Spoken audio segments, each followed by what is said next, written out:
আপনি চলে যান বড় পেশার রহমাতুল্লাহ আলাইহি ওনার মাজারটা যদি একটা বার খোলা হয়, আল্লাহর কোরআন বলেছে ওরা আমার রাস্তায় মৃত্যুবরণ করেছে, আমি আল্লাহ ওদেরকে টাটকা রেখেছি।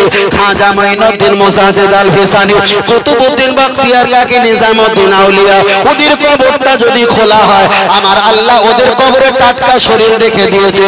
ফুরফুরা দরবার শরীফে এক সময় ছোট হুজুর পীর কেবলা জামাইয়ের ভাই, তার নাম হলো আলী আশরাফ, দাদা পীরের কবরটা কাশফুল করে বললেন, ও ফুরফুরার আবু বকর, আপনি একটা বার বলে দুনিয়াতে ওয়াজ নসিহত করতে করতে আপনি পাগড়ি ফেলে দিয়ে মুরিদ বানিয়েছেন, হাজার হাজার হাজার মসজিদ মাদ্রাসা খানকা ঈদগাহ আপনি বানিয়েছেন, কিন্তু আপনি ইন্তেকালের পর আমি আশরাফ আলী, আমি আলী আশরাফ আপনার কাশফুল কবরটা করে আমি দেখতে পাই সামনে একটা ব্যক্তি দাঁড়িয়ে আছে আর দুই সাইডে দুই ব্যক্তি দাঁড়িয়ে আছে, তবে সামনে একটা ব্যক্তি দাঁড়িয়ে আছে যার চেহারাটা আসমানের বিদ্যুতের মতো চমকায়, আমি চিনতে পারি না। ওই কবর ভিতর দিয়ে আমার আপনার পিতা দাদু রহমাতুল্লাহ আওয়াজ দিয়ে বলেছিলেন, বাবা আলী আশরাফ, আমি ফুরফুরার আবু বকর আল্লাহর ওলি কিনা তুমি প্রমাণ করতে যাও। তবে সামনে যে ব্যক্তি দাঁড়িয়ে আছে ওই ব্যক্তির চেহারাটা আসমানের বিদ্যুতের মতো চমকায়, ওই ব্যক্তি পৃথিবীর অন্য কোনো ব্যক্তি নয়, ওই ব্যক্তি হলো আমার আপনার আখিরি জামানার নবী। তাহলে কোরআন শরীফ পড়ে গেলে আপনাকে তওবা পাঠ করতে হবে, আল্লাহ পড়ে গেছে আপনি আমাকে ক্ষমা করে দেন, আল্লাহ আমাকে আমার ভুল হয়ে গেছে, আল্লাহ আপনি আমাকে মাফ করে দাও, আল্লাহর কাছে চোখ থেকে পানি জারি করতে হবে।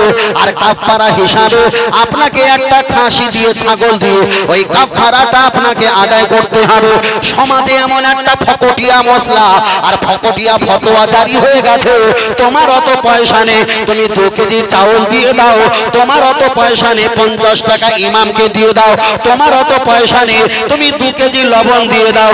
আমি আপনাকে বোঝাতে চেয়েছি, আপনার আত্মীয়র বাড়ি যে গেছেন কিংবা আত্মীয় আপনার বাড়ি এসেছে, এবার আপনি বলবেন আমি গরিব মানুষ, অন্তত গরিবানা মতে সাদা পানি দেওয়া যাক, তাহলে 130 টাকা 160 টাকা দামের মিষ্টি এলে আপনি একটা ব্যক্তিকে মেহমানকে আপনি আপ্যায়ন করেছেন। তাহলে কোরআন হলো সবচাইতে বড় মেহমান আল্লাহ আমাদের কাছে পাঠিয়েছে, যে কোরআনই আছে হুদাল্লিল মুত্তাকিন, ঈমানদারদের জন্য রাস্তা, হেদায়েতের রাস্তা, যে কোরআনে আছে ইহদিনাস সিরাতাল মুস্তাকিম, আল্লাহর কাছে সোজা পথের প্রতীক হিসাবে এই কোরআনের রাস্তা, যে কোরআনটা নবী আমার দুনিয়াতে পেয়ে আমার আল্লাহ কোরআন নাজিল করেছিলেন পাহাড়ের উপরে 5টা আয়াত পাঠ করেছিলেন। আল্লাহ নবী যখন কোরআন তেলাওয়াত করতেন মুখটা একেবারে লাল হয়ে যেত। আমার আল্লাহ বললেন, ও আমার হাবিব, তোমার এত কষ্ট করে তেলাওয়াত করতে হবে না, তুমি একটা বার মুখ নাড়বে, আমি আল্লাহ তোমার জবান থেকে আমি আওয়াজটা বার করে নেব। ও বাপজির, আমি আপনার কাছে বোঝাতে চেয়েছি, তাহলে যে কোরআনের বিনিময়ে আল্লাহ খুশি হয়, যে কোরআনের বিনিময়ে নবী খুশি হয়, যে কোরআনটা আমাদের জান্নাতের একটা লোকেশন, আর ওই কোরআন শরীফটা তাম পৃথিবীর হিন্দু খ্রিস্টান জৈন পারসি সিবরি সাই গুজরাটি মারাঠি কুচবিহারি বিহারি বাঙালি তাম পৃথিবীর ধর্মের সবচাইতে শ্রেষ্ঠ ধর্ম হলো আল্লাহর কোরআন। আল্লাহর কোরআন বলেছে ইন্না দীনা ইনদাল্লাহিল ইসলাম, আল্লাহর মনোনীত ধর্ম হলো ইসলাম ধর্ম। তাহলে শ্রেষ্ঠ কোরআন যদি পড়ে যায়, আপনি তাকে দিয়েছে 2 কেজি চাউল, তার বিনিময়ে দিয়েছে 2 কেজি লবণ, কিন্তু আপনার মোবাইল যদি হাত থেকে স্লিপ করে যদি একটা বার পানিতে পড়ে যায়, পিডি পাঠানোর জন্য 2500 টাকা, ঠিক না বেঠিক? আর আপনি বলছেন আমি কোরআনের মহব্বত করি, ঘোড়ার কোচ। অসুবিধা হচ্ছে নাকি? এটা ভাই মুখস্থ করে আসা ওয়াজ না ভাই, এগুলো প্রয়োজনে প্রয়োজনে প্রয়োজনে যে পরিস্থিতি পেয়েছি সেই পরিস্থিতি বলছি, আবার আগামী দিন যে পরিস্থিতি পাবো সে পরিস্থিতি যাবো। এখানে জোর জবর নাটা ছাড়া করলে হবে না, পুরো পিকআপ বাঁধা। আল্লাহ, ও আমার যুবকেরা, আমি আপনাকে বোঝাতে চাই, চলেন একটা বার এগিয়ে যাওয়া যায়। লক্ষ্য করে দেখা যায় আমাদের করোনা যখন এসেছিল আবার নতুন করে ফতোয়া দিচ্ছে, নতুন করে হুঙ্কার দিচ্ছে। আমাদের ভারতবর্ষে আবার করোনা ঢুকে গেছে। তাম পৃথিবীর জমিনে আর করোনা নাই, কিন্তু ভারতবর্ষে এমন মানুষ এরা করোনার সঙ্গে বন্ধুত্ব করেছে। ভাই করোনা তুমি যেও না, তুমি যতকাল থাকবে তোমার নিয়ে আমরা একটু ব্যবসা করব। আমি একটা কথা বলবো, আমি মশলা বলবো, তার আগে করোনার কথা বললে মশলাটা আরো আপনার কাছে ক্লিয়ার হয়ে যাবে। যে লকডাউনে মসজিদ খানকা, ঈদগাহ মক্তব, মসজিদ মাদ্রাসা, গির্জা কিংবা মন্দির মসজিদ সব বন্ধ হয়ে গেছে, সেই করোনার ভিতরে মদের দোকান কিন্তু খুলে দেওয়া হয়েছে। চলেন আপনার কাছে একটা বার এগিয়ে যাওয়া যাক। মুখে মাস্ক না লাগালে ওখানে বেধড়ক মাছ চলছে, তাহলে মুখে যখন মাস্ক লাগিয়ে দিয়েছে ওখানে কিন্তু কোনো সমস্যা নেই। আবার কেউ বলছে গাঁজা খেলে করোনা হবে না, কেউ বলছে মদ্যপান করলে করোনা হবে না, আবার কেউ বলছে মুখে মাস্ক 3 পর্দা করে পড়তে হবে, কেউ বলছে এটাই হসপিটালের মাস্ক পড়তে হবে, কেউ বলছে পাতলা মাস্ক একবার পরে খুলে দিতে হবে। হাজার রকম ফতোয়া, হাজার রকম বক্তব্য, কিন্তু আমি আপনাকে বোঝাতে চেয়েছি দোকানে গেছে বলছে 3 জন 2 হাত দূরে দূরে দাঁড়াও, কিন্তু যারা দোকানে গেছে এরা 3 জনা এক বাইকে গেছে। যাবার সময় কিসে গেছে? 3 জনা এক বাইকে গেছে, কতটা দূরত্ব কাছাকাছি। এবার দোকানে গিয়ে বলছে তোরা 2 হাত ফাঁকা দাঁড়া। আচ্ছা এটা কি কাণ্ড? আমি ওটাই আপনাকে বলছি না, লক্ষ্য করে দেখা যায় মুখ্যমন্ত্রী, প্রধানমন্ত্রী ওরা হেলিকপ্টারে বসেছে, সব গায়ে গায়ে বসলো, আর যেই হেলিকপ্টার থেকে নামলো যা সে ছড়াছড়ি হয়ে গেল। বসার সময় তুমি এক জায়গায় কেলোর কীর্তি করলে, কিন্তু বসার পরে যখন তুমি নেমে গেছো সমাজকে ধোঁকা দেওয়ার জন্য তোমরা যা সে 10 হাত দূরে দূরে যাচ্ছ, ঠিক না বেঠিক? আমি আপনাকে বলছি ইসলামে কোনো সমাচার অগ্নি, সমাচার অগ্নি, ইসলামে কোনো সমাচার অগ্নি, এটা বিশ্বাস করলে আপনার ঈমান যাবে, ঈমান যাবে। চলেন আমি আপনাকে একটাই কথা বলছিলাম, আপনি যখন নামাজ পড়বেন ওই মশলাটা বলার জন্য এত কথা, নামাজ পড়ার সময় আপনি অনেকে হনুমান গিয়ারে টুপি আছে, ঠান্ডা লাগার জন্য একটু টুপিটা কপালে টেনে দেয়। এই কপালে টেনে দেওয়ার সময় মসজিদে যখন নামাজ পড়তে যায় তখন ঠান্ডাটা কম লাগে, আপনার নামাজ মাকরুহ হবে। বসিরহাট হুজুর একটা কিতাব লিখেছে, দাদা হুজুর পীর কেবলা বলেছেন, আর বসিরহাট হুজুর লিখেছে নামাজ শিক্ষা 117 নম্বর পৃষ্ঠার ডান দিকে একেবারে শেষ হতে 2 লাইন 3 লাইন বাকি। বসিরহাট হুজুর লিখেছেন, দাদা পীর রহমাতুল্লাহ বলেছে সিজদা দিতে গেলে আগে তোমায় কপাল দিতে হবে। অন্য বইতে না কাছে তাদের কথাটা আলাদা, আমি তো তাদের মত মানি না, আমার দাদা পীরের মত মানি। সিজদা দিতে গেলে আগে কপাল দিতে হবে, সেদার আগে টুপি গেলে নামাজ মাকরুহ, সেদার আগে যদি চুল যায় নামাজ মাকরুহ, সেদার আগে যদি রুমালটা যায় নামাজ মাকরুহ, সেদার আগে যদি দাড়ি চলে যায় দাড়ি রাখা ওয়াজিব, কেউ বলেছে ফরজ। এক মুষ্টির পিছনে ভিতরে বাইরে কেটে দেবে, এক মুষ্টির বাইরে কাটলে ওটা হলো সুন্নাত। তাহলে সেদা যাবার আগে শরীরে কোনো অঙ্গ যদি, মুখের অঙ্গ যদি চলে যায় আপনার নামাজটা মাকরুহ হবে। ও আমার যুবকেরা, আমার মুরব্বীরা, তোমরা ফজর কিংবা এশা নামাজ পড়ার সময় তোমরা যদি একটা বার টুপিটা, উলের টুপি, চাদর কপাল পর্যন্ত ঢেকে দিয়ে নামাজ পড়ো আপনার নামাজটা মাকরুহ হবে। অনেক জায়গায় টুপিটা আবার এত দূর পর্যন্ত তুলে দেয়, অনেকে মাফলারটা ঢেকে নেয়। না না, ইমাম যেমন কেরাত পড়ার সময় মুখোশটা খুলে দেবে, আপনাকেও মুখোশটা খুলতে হবে। তার কারণ হলো আসসালাতু মিরাজুল মুমিনিন, নামাজটা হলো আল্লাহ পাকের দিদার, ওখানে আপনার মুখমণ্ডল খুলে আল্লাহর দিদারের লাভে নামাজ আদায় করতে হবেই হবে। জোরে বলেন সুবহানাল্লাহ। অনেকে এমন ঢাকা ঢেকে দিয়েছে যত ঠান্ডা মসজিদে লেগেছে, বিড়ি দাও মাল খুলবে, ঠিক না বেটি? খুলবে না? বিড়ি দিলে কি খুলবে? মুখ খুলবে তো। পান দাও, চা দাও, সব খুলবে। নামাজের সময় একদম মুখ পুরো বন্ধ, মুখ পুরো বন্ধ। আল্লাহু আকবার। চলেন আমি আপনার কাছে বলছিলাম, হয়তো আবার অনেকটা বেশি বলে ফেলেছে, আমি অন্য বক্তব্য করার সিদ্ধান্ত নিচ্ছিলাম। তাহলে শেষবারের মতো একটা বার বলা যায়, লক্ষ্য করে দেখা যায় আল্লাহর কোরআন সম্পর্কে বলছিলাম, আমরা একটা পত্রিকা পড়েছিলাম জার্মানের বাদশা আল্লাহর কোরআনটা জ্বালিয়ে দেব। তখন কিন্তু ইন্টারনেট আমাদের কাছে এতটা প্রভাব আসেনি। জার্মানে বাদশা আল্লাহর কোরআনটা জ্বালিয়ে দেব, বাংলাদেশ থেকে একটা পত্রিকা আসে, ওই পত্রিকাটার নাম হলো বাইগেনাথ পত্রিকা। 3 মাস অন্তরে আমাদের ইন্ডিয়া রিলিজ হয়। ওই পত্রিকা দেখেছিলাম জার্মানে বাদশা বলেছিলেন, আমার রাজ্যে যত কোরআন আছে, আমার রাজ্যে যত আল্লাহর কোরআন আছে, সবকটা আমার কাছে জমা দাও। রেহেল কাটারবি আমপারা এবং নামাজের মাসাল্লাহ আমার কাছে তোমরা জমা দাও। জার্মানে বাদশা সুপ্রিম কোর্টে ওই কোন সব জমা নিয়েছে। আমরা পত্রিকা পেয়েছিলাম কোরআনটার উপরে আগুনটা জ্বালিয়ে দেবে, কিন্তু বাইগেনাথ পত্রিকাটা আমাদের কাছে সংবাদ দিয়েছিল আল্লাহর কোরআনের উপরে একটা কাপড় থাকে, ওই কাপড়টা সুতোর কাপড়। যারা দর্জি কাজ করে আমার চাইতে ভালো বলতে পারবে, ওকে বলা হয় ব্যান্ডিশ কিংবা বাটার কাপড়, ওকে বলা হয় লাইকা কাপড় কিংবা লামা কাপড়। ওটা ঘাগরা তোলা মেয়েদের দেওয়া হয়, ওই কাপড়টা সাবু দিয়ে মলাট বানানো হয়। ওর উপরে একটা স্ট্যাম্প দেওয়া থাকে গোল আকারে, আর লেখা থাকে কোরআনুন মাজিদ। তার উপরে লেখা থাকে লা ইয়ামাসসুহু ইল্লাল মুতাহহারুন, তার নিচে লেখা থাকে যালিকাল কিতাবু লা রাইবা ফিহি। কিন্তু জার্মানের ভাষা আল্লাহর কোরআনটা যখন জ্বালিয়ে দেওয়ার জন্য আগুনটা যখন নিয়ে কোরআনের গায়টা লাগিয়ে দিয়েছে, বাইগেনাথ পত্রিকাটা আমাদেরকে জানিয়ে দিয়েছিল ওই কোরআনের আগুন ধরতে ধরতে কোরআনের অক্ষরের কাছে গিয়ে আগুনটা লিপিবদ্ধ ওখানে বন্ধ হয়ে গেছে। জোরে বলো সুবহানাল্লাহ। হঠাৎ করে একটা খবর আসে, ও জার্মানি বাদশা, আমার এলাকায় একটা নতুন কবর আছে, এই কবরের ভিতর দিয়ে গুনগুন গুনগুন গুনগুন করে আওয়াজ আসে।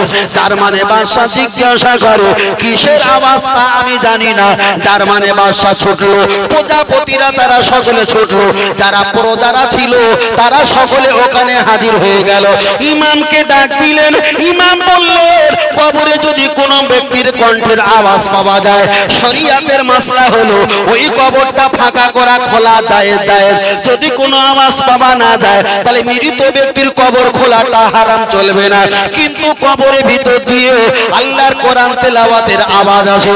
ইমামের কথা শুনে ওই বাঁশগুলো, বিচুলিগুলো, পলিথিনগুলো, কোদাল কুরুল গাইতা দিয়ে যখন একটু আলাদা করে দিল, মানুষ দেখে অবাক হয়ে যায়। ওই মানুষগুলো বলে এই মেয়েটি তো আমাদের এলাকার মেয়ে, এই মেয়েটি তো আমাদের পাশের বাড়ির মেয়ে, এই মেয়েটি কোরআনের হাফেজা ছিল, এই মেয়েটি প্রসব বেদনার যন্ত্রণায়, এই মেয়েটির গর্ভে একটা সন্তান ছিল, প্রসব বেদনার যন্ত্রণায় গরিব মানুষের বাচ্চা কাতরাতে কাতরাতে দুনিয়া থেকে মৃত্যুবরণ করলো। কিন্তু ওই ব্যক্তিটার কবরটা যখন খোলা হয়, মৃত ব্যক্তি লম্বা হয়ে পড়ে আছে, ওই বুকের উপরে বসে বসে একটা ছোট বাচ্চা আমার আল্লাহ তাকে দান করেছে। আর মৃত মায়ের বুকের উপরে বসে বসে আল্লাহর কোরআন সূরা ইয়াসিন শরীফ জবানে তেলাওয়াত করতেছে। আর একটু জোরে বলে সুবহানাল্লাহ। তাহলে মৃত ব্যক্তির বুকের উপরে বসে বসে ছোট বাচ্চা আল্লাহর কোরআন শরীফ তেলাওয়াত করে। আমি আপনাকে বোঝাতে চেয়েছি, চলেন একটা কোরআনের আয়াত পড়া যাক। আমার আল্লাহর কোরআন জানিয়ে দিলেন, আল্লাহর কোরআন বললেন, ও আমার বান্দা জেনে রেখে দাও, ফি সাবিলিল্লাহি আমওয়াত, আমি আল্লাহ যারা আমার রাস্তায় মৃত্যুবরণ করেছেন, বাল আহইয়াউ ওয়ালাকিন লা তাশকুরুন, ওদেরকে তোমরা মৃত বলো না, আমি আল্লাহ ওদেরকে কেমন হালাতে রেখেছি পৃথিবীর কোনো ব্যক্তি তোমরা বলতে পারবে না, পারবে না। তাহলে একটা ব্যক্তি কবরবাসী হয়ে গেছে, তার গর্ভ থেকে আল্লাহ একটা সন্তান দান করেছে, ওই সন্তানটা মৃত মায়ের বুকের উপরে বসে বসে আল্লাহর কোরআন সূরা ইয়াসিন শরীফ পাঠ করতেছে। একটাবার আগিয়ে চলে যাওয়া যাক। তাহলে কবরে যারা ঈমানদার, তারা কবরে আমার আল্লাহ টাটকা রেখেছে। ফুরফুরা শরীফে মুজাদ্দিদ জামান পীর আবু বকর সিদ্দিক রাহমাতুল্লাহ আলাইহির কথা পরে বলছে। আপনি চলে যান বড় পেশা রাহমাতুল্লাহ আলাইহি, ওনার ওনার মাজারটা যদি একটা বার খোলা হয়, আল্লাহর কোরআন বলেছে ওরা আমার রাস্তায় মৃত্যুবরণ করেছে, আমি আল্লাহ ওদেরকে টাটকা রেখেছি। খাজা মাইনুদ্দিন মোসাদ্দেদ আল ফিসানি, কুতুবউদ্দিন বখতিয়ার কাকি, নিজামউদ্দিন আউলিয়া, ওদের কবরটা যদি খোলা হয়, আমার আল্লাহ ওদের কবরে টাটকা শরীর রেখে দিয়েছে। ফুরফুরা দরবার শরীফে এক সময় ছোট হুজুর পীর কেবলার জামাইয়ের ভাই, তার নাম হলো আলী আশরাফ, দাদা পীরের কবরটা কাশফুল করে বললেন, ও ফুরফুরার আবু বকর, আপনি একটা বার বলেন, দুনিয়াতে ওয়াজ নসিহত করতে করতে আপনি পাগড়ি ফেলে দিয়ে মুরিদ বানিয়েছেন, হাজার হাজার হাজার মসজিদ মাদ্রাসা খানকা ঈদগাহ আপনি বানিয়েছেন, কিন্তু আপনি ইন্তেকালের পর আমি আশরাফ আলী, আমি আলী আশরাফ আপনার কাশফুল কবরটা করে আমি দেখতে পাই, সামনে একটা ব্যক্তি দাঁড়িয়ে আছে আর দুই সাইডে দুই ব্যক্তি দাঁড়িয়ে আছে, তবে সামনে একটা ব্যক্তি দাঁড়িয়ে আছে যার চেহারাটা আসমানের বিদ্যুতের মতো চমকায়, আমি চিনতে পারি না। ওই কবর ভিতর দিয়ে আমার আপনার পিতা দাদা রহমাতুল্লাহ আওয়াজ দিয়ে বলেছিলেন, বাবা আলী আশরাফ, আমি ফুরফুরার আবু বকর আল্লাহর ওলি কিনা তুমি প্রমাণ করতে যাও। তবে সামনে যে ব্যক্তি দাঁড়িয়ে আছে ওই ব্যক্তির চেহারাটা আসমানের বিদ্যুতের মতো চমকায়, ওই ব্যক্তি পৃথিবীর অন্য কোনো ব্যক্তি নয়, ওই ব্যক্তি হলো আমার আপনার আখিরি জামানার নবী। আর একটু জোরে বলে সুবহানাল্লাহ, নারে তাকবীর। এই পর্যন্ত বলার একটা কারণ হলো যে এনাদের ভিতরে কোরআন ছিল, এনাদের ভিতরে নামাজ ছিল, এনাদের ভিতরে লা ইলাহা ইল্লাল্লাহ মুহাম্মাদুর রাসূলুল্লাহ ছিল। তিনটে জিনিস কিন্তু ঘাটতি ছিল না। অন্য কোন জিনিস ঘাটতি থাকলে সেটা ভিন্ন কথা, কিন্তু তিনটে জিনিস ঘাটতি ছিল না। কিন্তু আমাদের সমাজের দিকে একটাবার তাকিয়ে দেখো, তিনটে জিনিসের ভিতরে ঘাটতি আছে না নাই? আছে। কষ্ট পাচ্ছে নাকি বাবু? বাবুর কষ্ট পাচ্ছেন নাকি? তাকবীর দেন নারে। জি জি আল্লাহু আকবার। এটা তাকবীর দেন নারে তাকবীর। আর এটা জোরে দেন না ভাই, নারে তাকবীর। আহলে সুন্নাত ওয়াল জামাত সিলসিলা হক ফুরফুরা শরীফ, নারে তাকবীর। বিশ্ব নবী দিবস, বিশ্ব নবী দিবস, নারে তাকবীর। দরুদ শরীফ পড়ি আল্লাহুম্মা, খুব জোরে পড়ো, আওয়াজ দে বাবা, মাশাআল্লাহ।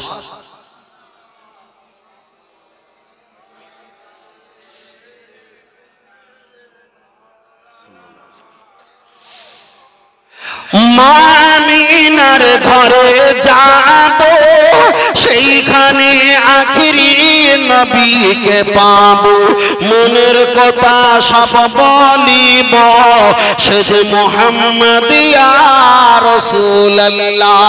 আল্লাহুম্মা সাল্লি আলা, জোরে পড়ো, বাহ, আর একটু গভীরতা জোরে পড়ো, পিছন থেকে বড় ভাই। মাশাআল্লাহ মাশাআল্লাহ, আল্লাহ কবুল করেন, আল্লাহ হেফাজত করে, আল্লাহ আল্লাহ রহমত করে। ফুলসিরাতের ধারে বসে কাঁদবেন নবী যারে যার, এই খোদা মোর পার করে দাও এসব উম্মত গুনাহগার। আল্লাহুম্মা সাল্লি আলা সাইয়্যিদিনা ওয়া আলা আলি সাইয়্যিদিনা। এ জীবনে যাহার জবান নবীর প্রশংসা করে না, সে তো ভাইজান কঠিন দিনে নবীর শাফাআত পাইবে না। আল্লাহুম্মা সাল্লি আলা, মাশাআল্লাহ, বাহ, ওয়া আলা আলি সাইয়্যিদিনা সাল্লাল্লাহু আলাইহি ওয়াসাল্লাম। আমি কয়েকদিন আগে বলেছিলাম, তবে একটু ছোট করে বলছি, আপনাদের হুগলি লবাবপুর আছে না, জলামধু আছে, ওই কারবালা আছে, ওর পাশে এক টাকা জলসায় এসেছিলাম।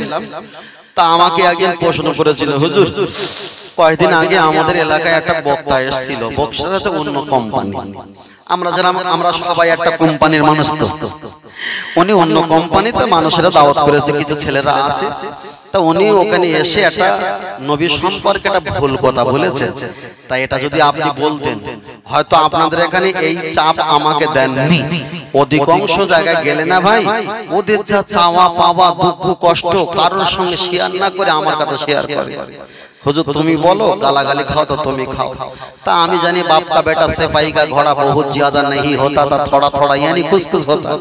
दादा हुजूर पीर केवला যদি সৌদি আরবে বসিরাট হুজুরকে নিয়ে যদি 4.5 ঘন্টা ওদের ধুনে আসে, তা আমরা তো তানার আওলাদ মোহব্বতের মানুষ, আমরা পাগল, তা আমরা যদি 4.5 ঘন্টা না পড়ে তো 4.5 মিনিট তো পারবো।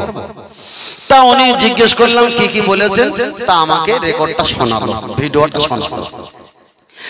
যে বলছে আল্লাহু আকবার, এর মানে কি? শ্রোতারা বলছে আল্লাহু আকবার, আল্লাহ মানে সৃষ্টিকর্তা, আকবার মানে মহান, মানে আল্লাহ মহান, আল্লাহ বড়। বলে ভালো। আর মুহাম্মদুর রাসূলুল্লাহ মানে কি? ছেলেরা বলছে মুহাম্মদুর রাসূলুল্লাহ সাল্লাল্লাহু আলাইহি ওয়াসাল্লাম তিনি হলেন আল্লাহ পাকের নবী এবং মুহাব্বতের বান্দা এবং রাসূল, একজন শ্রেষ্ঠ তানার সাথী মহাপুরুষ। অনেক ব্যাখ্যা আছে, ভালো। বলো তোমরা যে মুহাম্মদ রাসূলুল্লাহ বলার পর আমরা এই আঙ্গুলের চুম্বন খাই না? হয়তো আমরা খাইনি, এটা আমাদের দুর্বলতা, কিন্তু খাওয়া ভালো এটা বিশ্বাস করি না। আমরা অনেকে নামাজ পড়তে হবে এটা জানি, কিন্তু করিনি, এটা আমাদের দুর্বলতা, এটা আমাদের পাপ, কিন্তু স্বীকার করি নামাজ পড়তে হবে। তাই এই যে মুহাম্মদ রাসূলুল্লাহ সাল্লাল্লাহু আলাইহি ওয়াসাল্লাম নাম শুনে চুমু খাওয়া, চোখে বুলানো, নবীর নাম শুনে চুমু খাওয়া, এটা আমরা হয়তো খাইনি, কিন্তু খাওয়ার পক্ষে, ঠিক না বেটি? তা উনি এসে যে ফতোয়া দিয়েছে, দেশে দেশে ফুরফুরা এলাকায় এসেই দিয়েছে, তো বলেছে আল্লাহ বড় না নবী বড়? তা ছেলেরা বলল আল্লাহ তো মহান, তার পাশে তো কারোর মিলানো সম্ভব না। তাহলে বলো তোমরা নবীর নাম শুনে, একবার নাম শুনে কয়বার চুমু খাও? বলছে আমরা একবার নাম শুনে 3 বার চুমু খাই। তাহলে আল্লাহ যদি বড় হয়, তাহলে আল্লাহর নাম শুনে কবার চুমু খেতে হবে? তা বলছে কবার? তাহলে আল্লাহ তো বড়, আল্লাহ 3 তারিখকে 9 বার চুমু খেতে হবে। ও ভাই এসছে তো মাশাআল্লাহ, নারে তাকবীর, নারে তাকবীর, নারে তাকবীর, নারে তাকবীর। মাওলানা মোহাম্মদ আমার সেলিম যাদব ভাই বলেন জিন্দাবাদ, আর একটু জোরে বলেন জিন্দাবাদ, আর একটু জোরে বলেন মারহাবা, আর একটু জোরে বলেন মারহাবা। নারে তাকবীর, নারে তাকবীর। আল্লাহ আমাদের সকলকে কবুল করুন। ভাই এসে গেছে, তোর হায়াতটা কমিয়ে দিয়েছিস তো, আমিও বাঁচলাম আলহামদুলিল্লাহ। ছোট্ট করে একটুখানি একদম হাফ সেকেন্ড একটু বলে নেই, মাশাআল্লাহ অনেক দিন পর ভাইয়ের সঙ্গে দেখা হয়েছে। ভাই থাকে আরেক দিকে, আমি থেকে আরেক দিকে, ওটা নামা কেউ কারোর সঙ্গে দেখা সাক্ষাৎ হয় না, বুঝলেন? অনেক দিন পর আল্লাহ ভাইকে কবুল করেন, বলেন আমিন। ছোট্ট করে বলে নেই, তাহলে আল্লাহর নাম, আল্লাহ হলো বড়, নবী হলো ও বোঝাচ্ছে ছোট। তাহলে নবীর নাম একবার শুনে চুমু খেয়েছো কবার? তাহলে আল্লাহ তো বড়, আল্লাহর নাম কবার চুমু খেতে হবে? 3 তারিখে 9 বার। আচ্ছা এটা যুক্তি, এটা কি দলিল? এটা যুক্তি, যুক্তিতে কোনো মুক্তি নেই। আমাকে বলেছে, তাই বললাম, আমি বললি তোরা সহ্য করবি তো? বলছে হুজুর বলেন। ঠিক আছে বলি। ও বিয়ে করেছে তো, বলতে ছেলে কটা? বলতে 3টা ছেলে। আচ্ছা স্ত্রী বড় না শাশুড়ি বড়? ওই কথা বলে না, স্ত্রী বড় না শাশুড়ি বড়? শাশুড়ি বড়। তাহলে স্ত্রী যদি 3টে কচি হয়, তাহলে শাশুড়ি বড়। যেমন আল্লাহর নামে 3 তারিখে 9 বার চুমু খেতে বলেছে, আল্লাহ বড়, তাহলে শাশুড়ি বড়। তাহলে শাশুড়ি 3 তারিখে 9টা হওয়া দরকার। যেহেতু ছেলের পাশে বাপ থাকে, মায়ের পাশে মেয়ে থাকে। আমি ভাষাটা খারাপ বলছি না, যুক্তির অ্যাঙ্গেলে বলতে বাধ্যতামূলক। ছোট করেই বলছি, আমাদের বাড়ি ছোট ছোট বাচ্চা থাকে, আমরা চুম্বন খাই না, খাই না। এটা কিসে খাওয়া? মহব্বতে খাওয়া হয়, কথা ঠিক না বেটি? তাহলে মহব্বতে খেলে গেলে সমস্যা আছে। নবীর হাদিস বলেছে, মানা আসানি, যারা আমাকে ভুলে যায়, ফাকাদ আসাল্লাহ, আমার আল্লাহ তাদেরকে সরিয়ে দেয়। রাসূল পরে বললেন, মান আতানি, যারা আমাকে ইত্তেবা করে, ফাকাদ আতাল্লাহ, তারাই তো আল্লাহর ইত্তেবা করেই নিল। বলুন সুবহানাল্লাহ। তাহলে নবীর ইত্তেবা করলে আল্লাহর ইত্তেবা, নবীর প্রশংসা করলে আল্লাহর প্রশংসা। নবীর নামে চুমু খেলে আমার আল্লাহ বলছে ফাত্তাবিউনি ইউহিব্বুকুমুল্লাহ, আমাকে মহব্বত করার জন্য। প্রসঙ্গটা শেষ করলাম, অনেক কথা বলেছি। ভাই এসেছে, বুঝলেন না? আপনাদের কাছে অনেক কথা বলবে, আল্লাহ ভাইকে কিছু বলার তৌফিক দেন, আপনাদের শোনার তৌফিক দেন। আমার